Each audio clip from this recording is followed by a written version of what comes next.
शेतकऱ्यांसाठी 26 जानेवारी आजच्या ठळक बातम्या व 26 जानेवारी झेंडावंदनाच्या दिवशी शेतकऱ्यांसाठी आली खुश खबर। तर चला जाणून घेऊया ठळक बातम्या।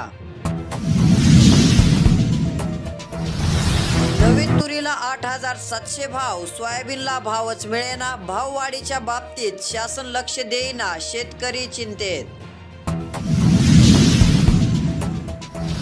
आजपासून पीक विमा बँक खात्यात जमा होण्यास सुरुवात। काहींच्या खात्यात झाले पैसे जमा, तर शेतकऱ्यांसाठी दिलासादायक बातमी।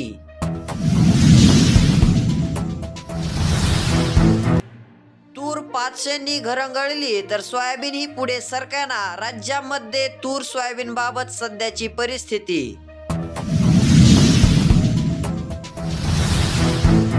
शेतमालावरील निर्यात बंदी कायमस्वरूपी उठवून शेतकऱ्यांना कर्जमुक्त करा।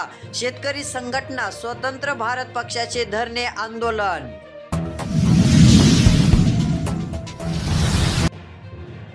ऑनलाईन पीक पेरीच्या 8 शेतकऱ्यांसाठी अडचणीची। CCI कडून महिनाभरात केवळ 6,578 क्विंटल कापूस खरेदी।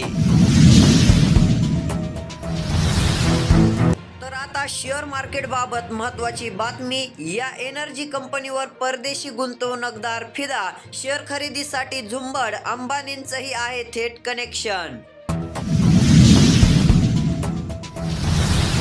17 पैशांवरून 600 रुपयांवर गेला हा मल्टीबॅगर स्टॉक। आता एका घोषणेमुळे शेअर मार्केटमध्ये तुफान तेजी।